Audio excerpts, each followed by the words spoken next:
Boker Tov. Today's daf is daf Kuf Yud Gimel in Yevmot, as we learned for 4 Shlema 4, Yosef Asriel ben Chaim Michal and Elazar ben Reuma. Right from the very top of the page, we discussed yesterday about the different rules about a cheresh and a chereshes and a ktana. These are all kedushin drabanan, whether it's a cheresh with a chereshes, or a normal person with a cheresh or a chereshes, or with a ktana. Those are all kedushin drabanan, but there's differences. So the Gemara says right from the top of the page, why can a ktana eat truma? If a kohen marries a ktana, and it's a kedushin drabanan where her father didn't marry her off, her mother or brothers or family married her off, she can eat truma drabanan, as we'll see, not truma d'oraisa. Truma drabanan. What do you mean truma d'oraisa? In our Torah, we said that truma is only on the 5 grains and oil and wine, but on fruits and vegetables there is no truma min Torah. But min rabbanan there is truma, like we take today truma on fruits and vegetables. That's truma drabanan. So they allow her to eat truma drabanan in the case of a ketana. Why? Umay shecheresh is still loch truma, but by chereshes we don't. Both those cases are marriages min rabbanan. So why, if a kohen, let's say cheresh marries a chereshes, or a regular person marries a chereshes, do we say that she cannot eat truma drabanan, and by a ketana she could eat? It's not. Where do we see this tonight? Hey, Rabbi Yochanan ben Gudgiva. We mentioned him in the Mishnah, but this is a continuation of what he said. Rabbi Yochanan ben Gudgiva gave testimony on a chereshes sheyavia if her father married her off when she was a ketana. Father married her off when she was a ketana, or it doesn't really say whether as long as she's under 12, for sure he's entitled to a kedushin d'oraisa. If she's over 12, it's already a suffix. But let's assume she's under 12, and her father married her off. That's a kedushin d'oraisa. She yotza beget. Even though now she's above 12 and her father no longer has rishus over her, she could still get a get. Even she can receive a get, and you can divorce her, even though her marriage is a marriage d'oraisa. And now it's only a get to Rabbanan. No, it's a get to Raisa too. Why? Because get Torah is even against her will. The Aktana Bas Yisrael Shenisis Lakoin, and Aktana Bas Yisrael who's married to a Kohen Shoacheles B'Truma. He doesn't mention anything about the Chereshes eating Truma, because the Chereshes is just saying is that, you know what, if she was married, whether even if it was a marriage d'oraisa, like her father married her off under the age of 12, she can be divorced Torah because it's even against her will. You don't need her consent. You don't need consent to even be a Ktana or a Chereshes. But a Ketana Bas Yisrael gets to eat Truma too. It doesn't mention it by a Chereshes. So you see a Ketana eats Truma and a Chereshes doesn't. Do you Chereshes lo achla? Why? The answer is Gzer Shem Yachal Cheresh, because we're afraid that the Cheresh will give to a Chereshes. We'll see in a second, not Tafka Cheresh. It's anybody. The Chereshes in this for a different, the ultimate reason is a different reason. We'll see what we mean here is this. We're afraid that the Cheresh will also give a Chereshes. So what if a Cheresh and a Chereshes? The Cheresh and a Chereshes, a deaf and dumb man or deaf and dumb girl, they're like Tanam. They don't have their own. They're considered limited intelligence. Let them eat. What? Why not? Katan ochel nebeilsu. It's like a child who eats non-kosher food. You're not obligated to.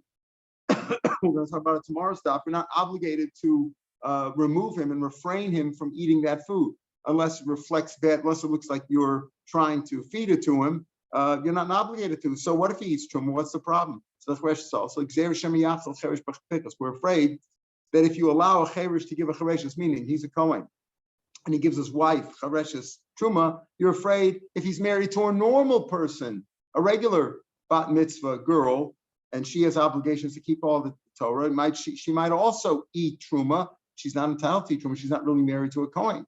He's a cheresh. It's only they're not really married min Torah. Shemiyachal cheresh b'pikchas. So what's wrong if she eats truma d'rabanan? It's not the rice anyway. He might come give truma rice. Meaning, the cheresh is a kohen. He's a kohen from his family. He's allowed to eat truma, right? Even if he's a kid or whatever. Even an Eved could eat truma if he's in a kohen's house. So what's the problem over here? A cheresh can eat it. We're afraid he's going to give it to his wife, who's not a cheresh, a normal woman, and eat even truma d'oraisa. That's our concern. So it's one big zera. The reason why we don't give a chereshes or we give a chereshes to eat truma, even truma d'rabanan, we're afraid that he makes up a chereshes, even a cheresh with a pikachat, even a normal woman that he's married to, he might give her to eat even truma d'oraisa. That's why we don't give a chereshes truma at all, even truma d'rabanan. Okay, we talked about the difference of eating truma. What about a ketana is entitled to a ksuba? Not talking about a marriage d'oraisa. If the father married her off, of course she gets ksuba. Talking about she was married to Rabbanan, where her family married her off. The father was dead, out of the picture, or he had married her off once before. He's out of the picture. She's entitled to ksuba. A chereshes is not entitled to ksuba. What's the difference? Why not? You don't have to give a chereshes a ksuba. Why not? Dim came in because people will say, listen, we're doing her a favor by marrying her, the chereshes. She's deaf and dumb. Not everybody wants to marry her. If you're going to give me an obligation, I got to give her a ksuba too. They won't marry her. They'll think twice and they won't marry her. So because of that, people won't marry her. So therefore, we say that you don't have to give her a ksuba to encourage people to marry her. V'ktana minola and disik. So how do we know by Ktana does get a ksuba? That's not. Hamamenes v'hashniya v'ailanis. A girl who's refusing, right? A girl who could refuse her marriage, like it's marriage rabbanan, she can walk out by 12. She doesn't get a ksuba. V'hashniya. If he married, let's say his grandmother, somebody he's not allowed to marry, not a Torah, but let's say rabbanim, those are the secondary relatives that you're not allowed to marry. V'ailanis, a woman who you thought she was normal, turned out she didn't have any womanly characteristics. You married her at a young age and she never developed. It's called the mekachtos. It's a mistake. Ain't like ksuba. They don't talk ksuba. Avol yotze get, but you have to give her a get. It's a suffix whether it's marriage or not. Metarais, it is a marriage, or in the case of mian, it's at least rabbanan a marriage. Islandess is a suffix. Maybe it's mekachtos. You give him a get. Uktana yesh like ksuba. Here he says, Uktana has a ksuba. Okay, so why do you see Uktana is entitled to a ksuba? Because she's going to grow up and she'll be bat mitzvah. So you have to give her a ksuba even now. A chereshes, how do we know chereshes does not get a ksuba? The tiny we learn as follows: a cheresh or a shota. Again, a cheresh is a person of the cheresh and shota are both limited capacities, right? Both limited capacities.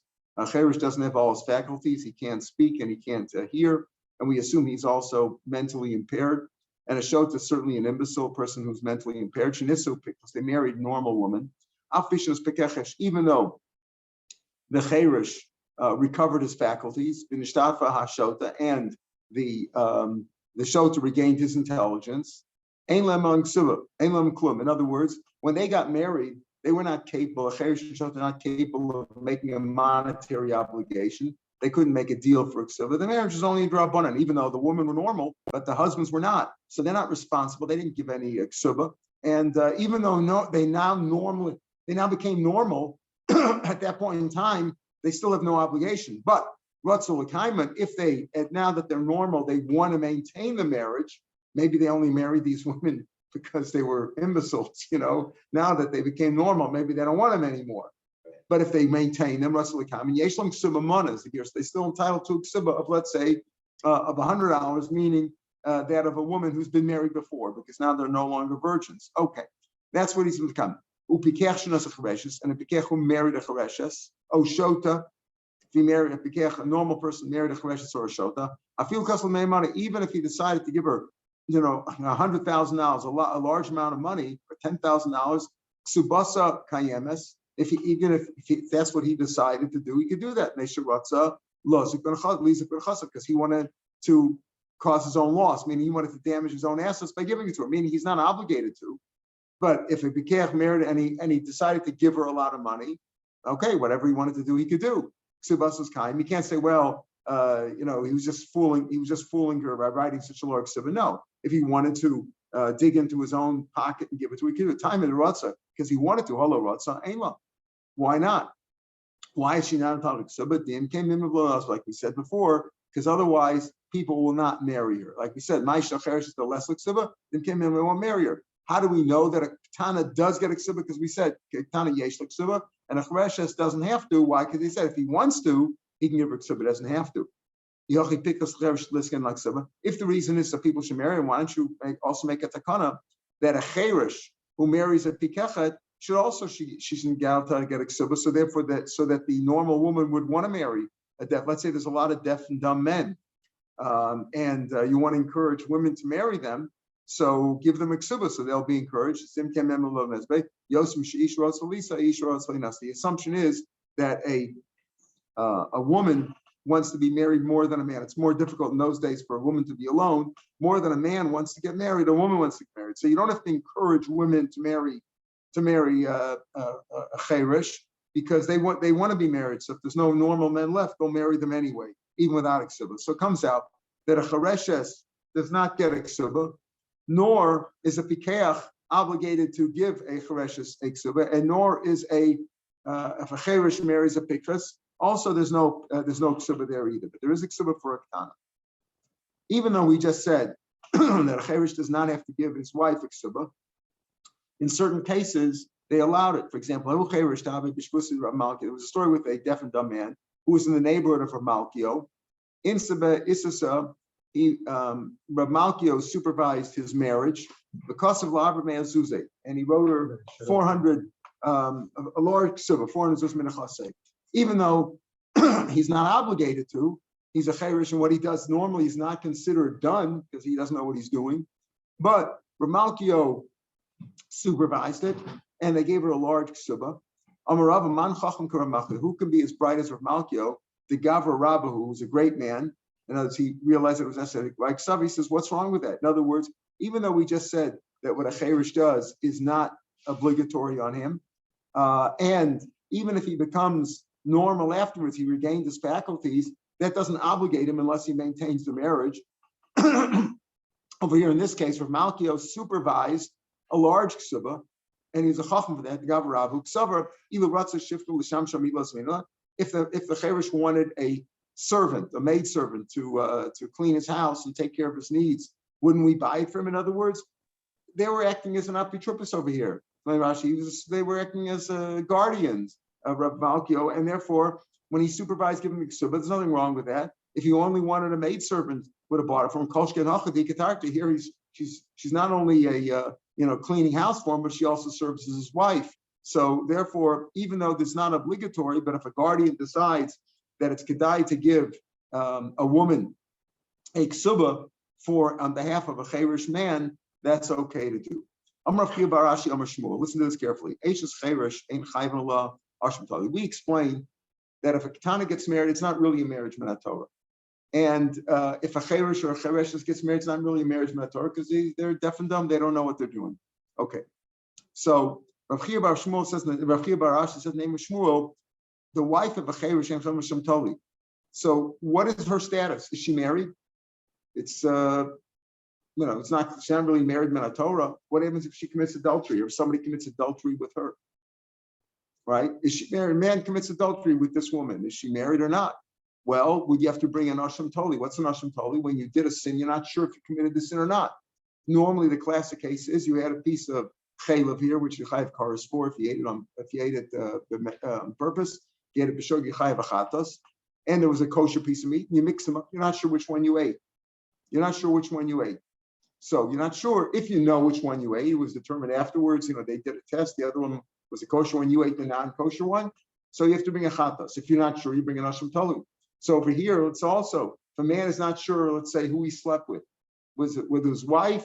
In those days, they all slept in one room. They didn't have a lot of money. And he wasn't sure if he slept with his wife or he slept with his, somebody else in the house, right? Let's say somebody else's wife or his sister-in-law or whatever.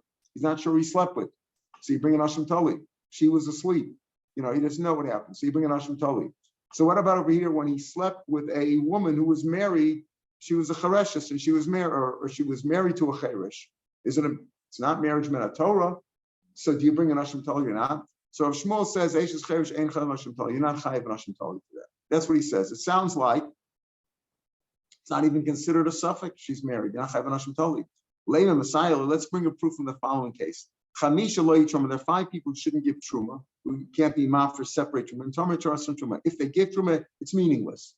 See, when it's a suffix, if you gave truma or not, if it's a suffix, if it's good truma, so you have to leave it. Give it to the kohen, and you have to be mafresh again. Because if you didn't give truma, everything you eat is tevel, punishment of death for eating. You have to give truma. Talking about where there's truma d'oraisa. So there are 5 people though that truma doesn't count at all. And truma must do who are Elohim, cheresh v'katan. That's 3.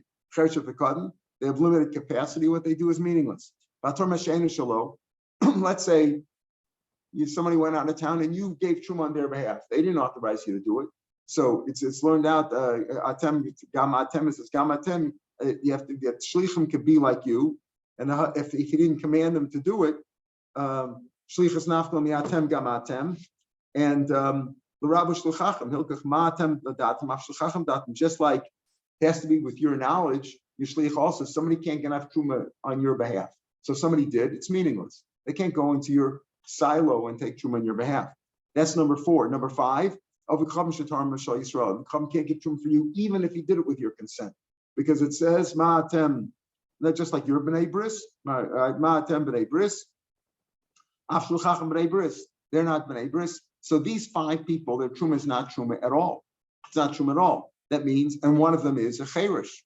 Cherish is not truma at all because what he does is meaningless. So l'chara, it's a proof to which Shmuel said. Shmuel said that if you slept with the wife of a cherish, you don't have to give even a Russian Torah. It's not even a suffix.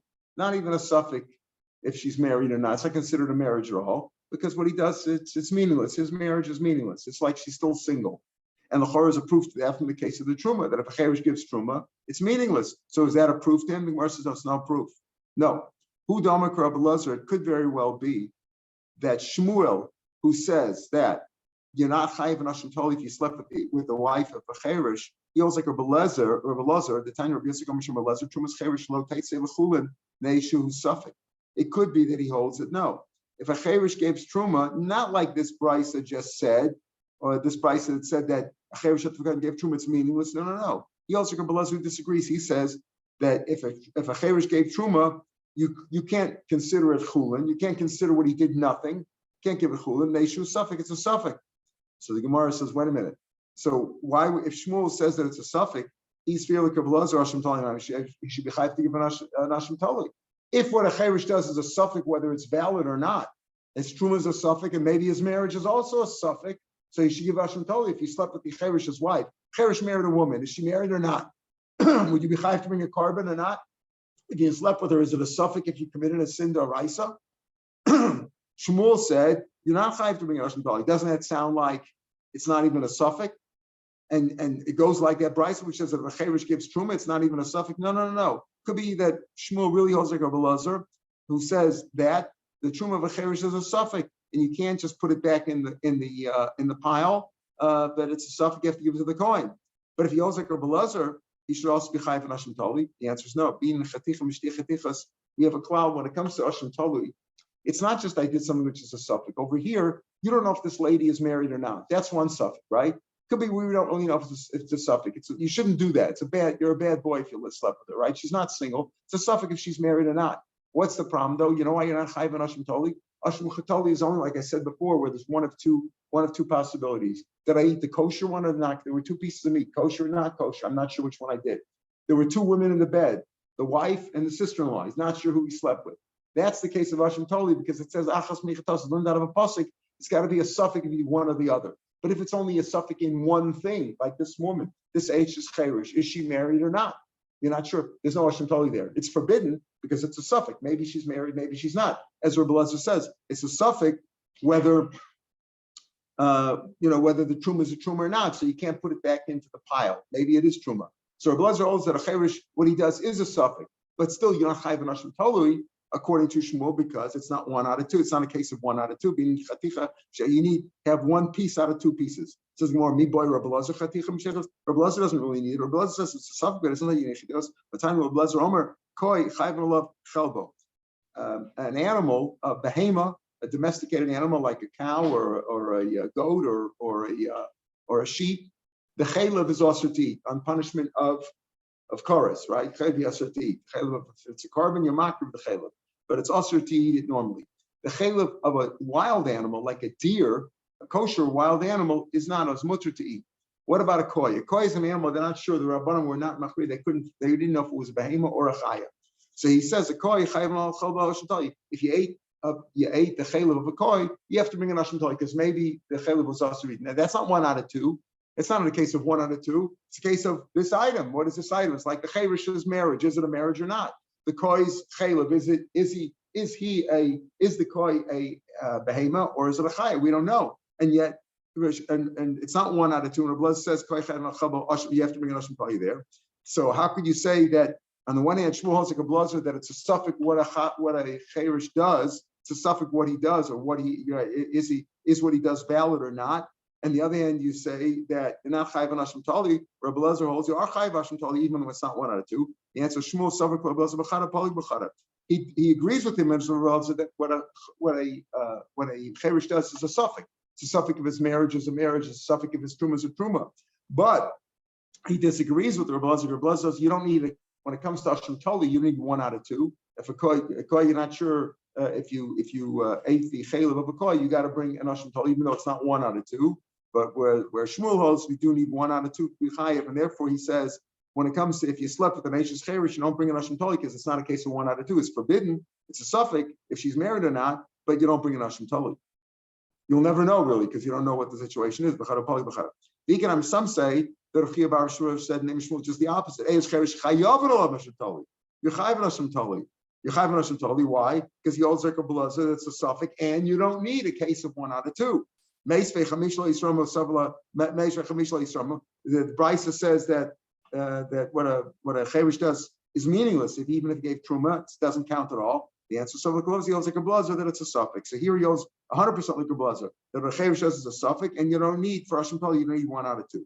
So we see here a machlokas whether a cherish is definitely what he does is like a shota or a katan, which doesn't mean anything. If a katan marries somebody, it doesn't mean anything. If a 9-year-old gives chuppah kedushin to some girl, it's meaningless. She's not married. If he dies with no children, there's no yibum. We had that before. Is the same true for a cherish? According to one opinion, yes. According to Blazer, no, it's a suffix. Now, the Gemara asks now, boy Rav Ashi, 2 lines from the bottom of Kuf Yud Gimel Amud. Boy Rav Ashi, boy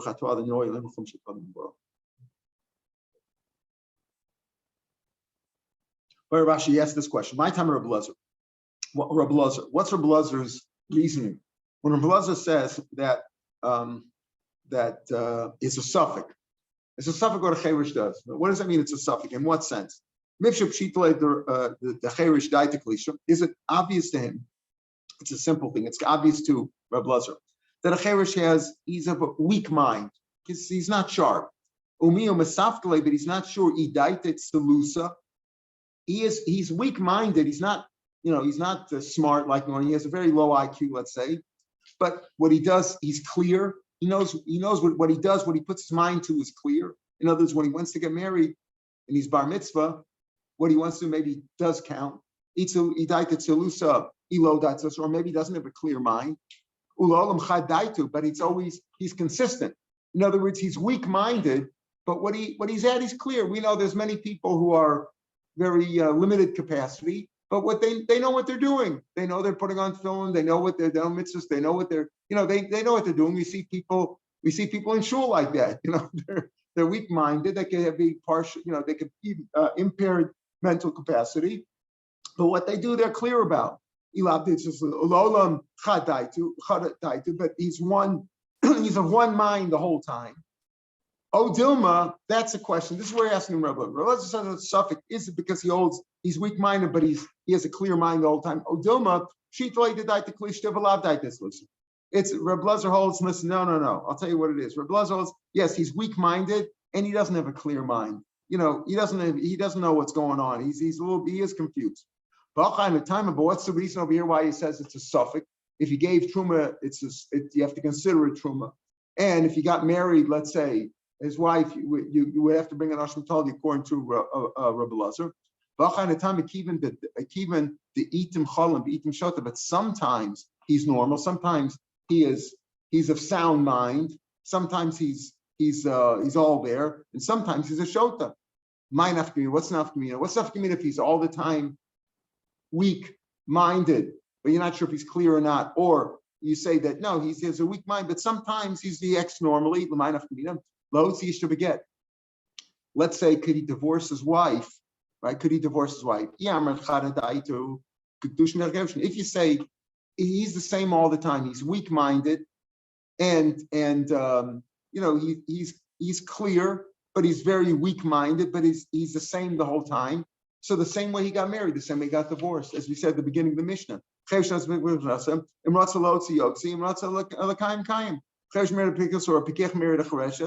You know what? If he wants to stay married to her, he can. The same way that he got married, which is Baramisa, it's a Kedushin Rabbana, like he married her, he didn't really know what he's doing. He's divorcing the same way. In other words, you don't have to worry, is his divorce valid? Because his marriage wasn't any more valid than his divorce is. So if his marriage was valid, his divorce is valid.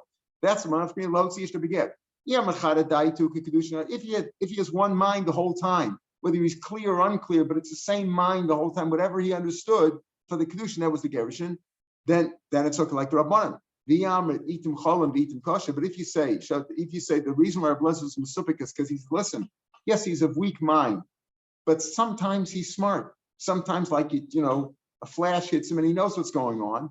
Then kedushin makadosh kedushin can't make a gerushin. We're not sure. We're not sure what Rav Lezer's reasoning is, because if his reasoning is that even though he's of weak mind, but sometimes he's smart. In other words, is it like he's of the same mind the whole time, weak as he is? In which case, there's no difference in if he gets married, he can get divorced. But if you say there are times when he's really he's got a normal understanding of things, then there's a problem, because it could be when he got married, it was a good marriage, but when he's getting divorced, maybe he's an imbecile now, and an imbecile can't give a divorce because he doesn't know what he's doing. So he wouldn't be able to divorce his wife under those circumstances. That's the issue. We're not sure about that. That's what we're trying to understand. What's Rav Lezer's reasoning? The Rabbanan don't say that. The Rabbanan say clearly, the Mishnah said that whatever his understanding is, the way he got married, the way he got divorced, just like he got married, he can get divorced the same way, because he's considered to have one sound mind the entire time. There are cases where people, they have flashes of normalcy, that's the question over here. All right, so the Mishnah said, Nishtatis, if a man got married to a woman and she became an imbecile, and he can never divorce her. Why not? We don't need her consent. So what if she's like an he doesn't know? It's like Minatorah, a shota could get divorced because you don't need her consent. Remember, it's not like today after Chamer you need her consent. You need her consent. That's the whole issue that comes up today. But because you need her consent, we have a lot of problems. But Minatorah, the shota is divorced even against her will. Just like you can force a regular woman who's normal, you can divorce her against her will. So why did the rabbi say you can't divorce an imbecile woman? Because otherwise they will abuse her, right? She's like an ownerless woman, running the streets, and she doesn't know what's going on, and people will take advantage of her. That's why the rabbi said if your wife is an imbecile, you can't divorce her. Okay. What are you talking about? You say Minatorah, it could be a get, but the rabbi said don't divorce her. If she knows how to guard her get, meaning she understands that she got divorced and she's got to keep the papers and prove it, etc. It's when she could also guard herself from being abused. So why are they going to be no hefker? What's the question? If she can't even understand that she has to guard her get, she has to hold on to her get and to guard herself. So Dvar Torah Shotim says, how can you say that she can be divorced? They said in the Yeshiva of Yana, you have to give the get in her hand. She has a hand. In other words, she understands what possession means, that she's holding on to her get. She doesn't even understand what it means. She doesn't understand when you're giving her something. If she doesn't understand that, so you can't even divorce her in Torah. Shmuel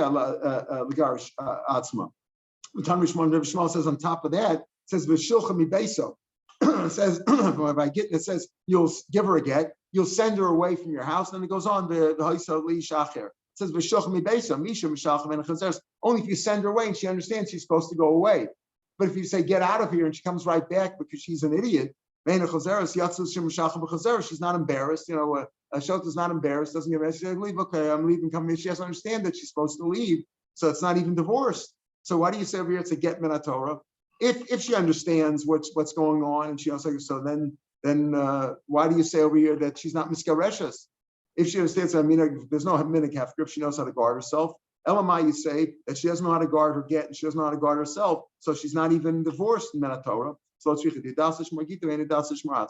knows how to keep her get. She understands that the get is something she's supposed to receive and hold on to and prove it for later on she's divorced, but she can't protect herself from people who would take advantage of her. Pardon? Yeah.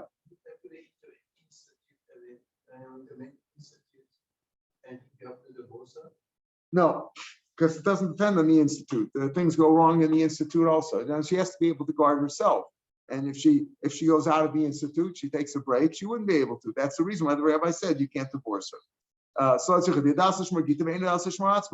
Dvar Torah Torah she can get divorced. She knows how to keep her get. You give her get, this is yours, keep your get, leave, that she understands that.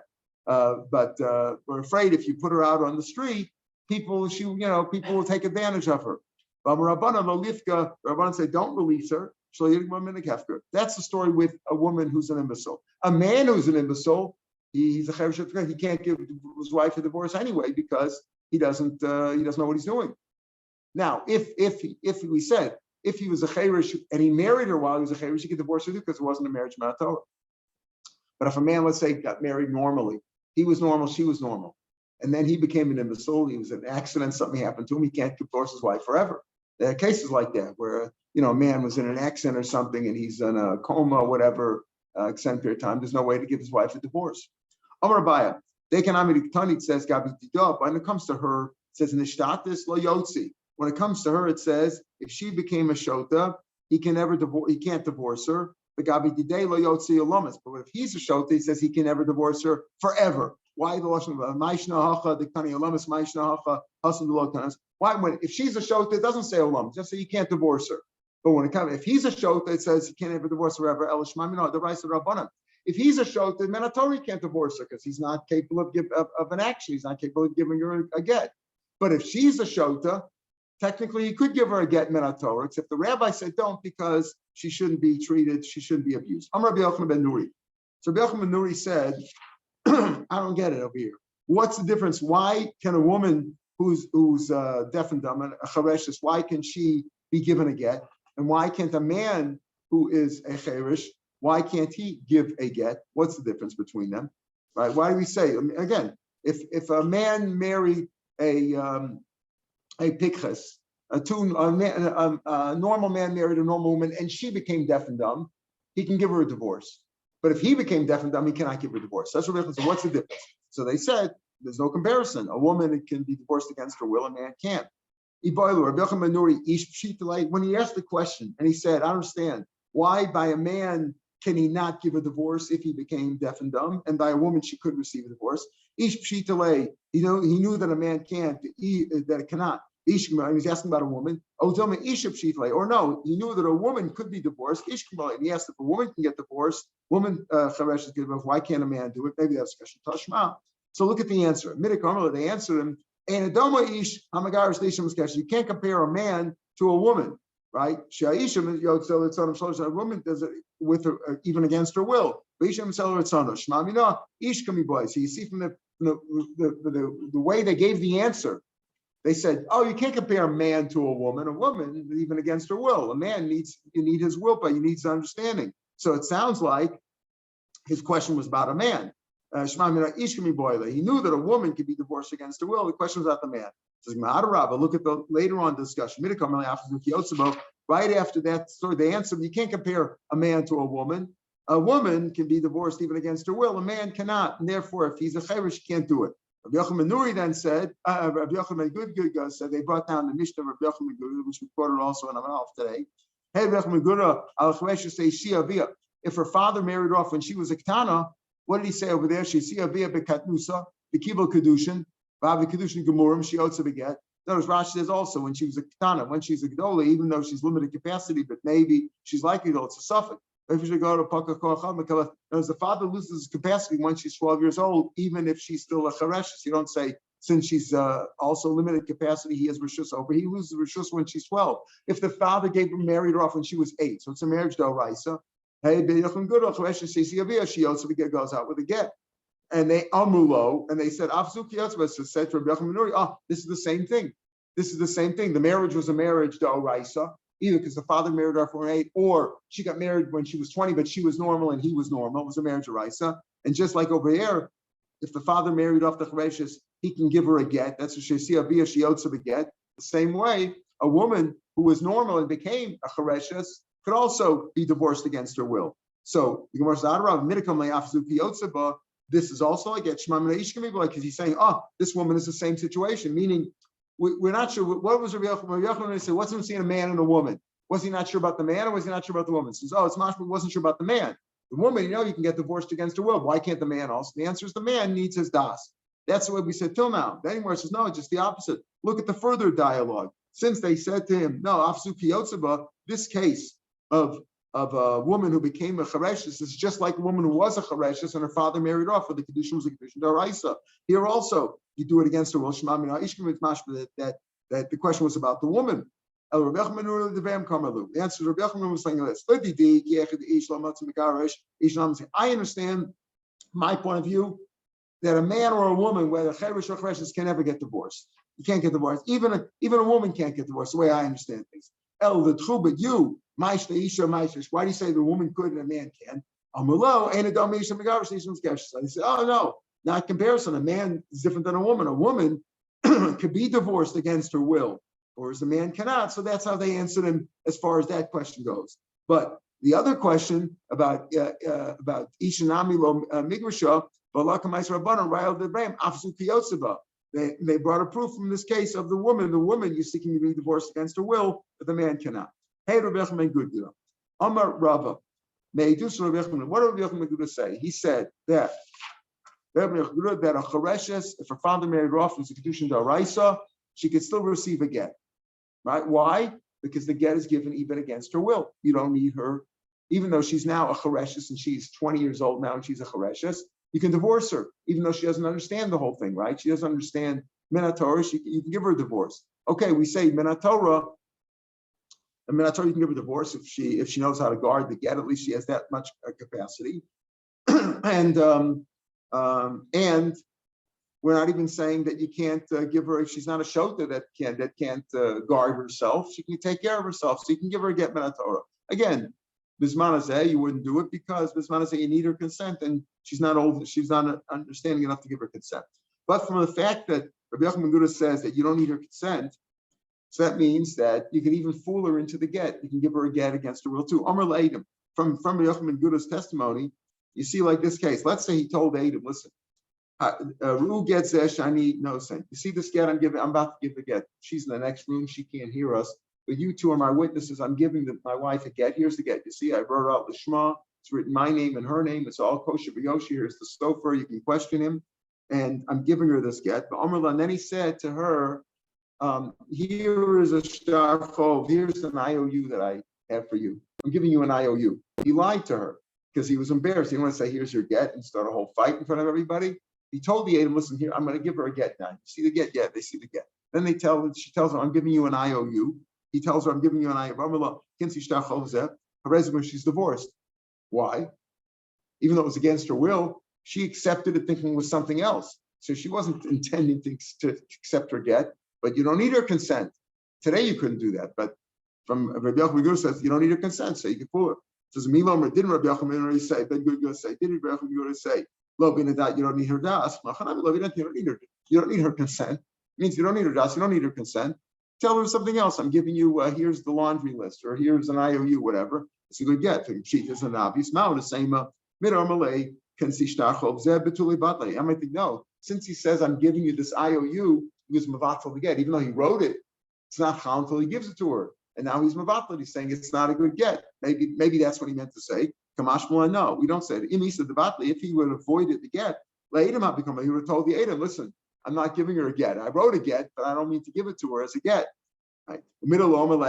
Since he didn't tell it to Adam, he wasn't a battle, he didn't void it at all, and it's a valid get. The reason he said, I'm giving you an IO, because he was embarrassed. He didn't want to start a fight. He didn't want to say, I'm giving you a get. Oh, you're giving me a get. You know? He fooled her. Okay. Now we're going to see a story. It's a little bit strange what this Gemara is doing over here, but we'll see why it's here. This is Rav Bisna, the base medrash. He lost the keys to the base medrash. Right? Rishus Rabbin was in Rishus Rabbin. He lost the keys. Maybe he had them on his tie clip or his belt or something. Maybe he lost them before Shabbos. He takes out the word b'Shabsa, but we'll see it was on Shabbos. It was on Shabbos. Or maybe he lost them before Shabbos, but now it was Shabbos and they needed the key. They couldn't get into the base medrash and the chont was cooking there. The guy was going to give a drush and there was a chont, the whole thing, right? Also, coming up, came for us. What should I do? Amar Leis, I'll tell you what. Zil, Debar, Talia. Go lead the boys and girls into the Rishus Rabbin. The Tailo awesome and let them, run around there. Because if they find them, they're little kids, they don't understand. Maybe if you lead them in that direction, you lost them in Rishus Rabbin, maybe they'll pick up the keys and they'll bring them, even though it was on Shabbos. Like we said before, a cotton who's eating something which is not kosher, like in a vela, he's eating a cheeseburger or something, or whatever non-kosher meat. Bezdin doesn't have to be mafreshim. You're not supposed to teach. You're supposed to teach him. A father's supposed to teach his kid. But if a kid's doing this, or you're not mechuyev to send him away. So here too, these little kids, even though they're going to be mechal Shabbos, right? You're not telling them mechal Shabbos. You're not telling them go find the key and pick it up and bring it to me. You're just leading them in that direction. So that's what you see over here. Now, that's apparently what this Gemara is doing over here, because Gemara L'chor has nothing to do with our discussion, except for the fact that we said, like we said it on today's daf on Amud Aleph, we said, why can't the Cheresh and Chereshes eat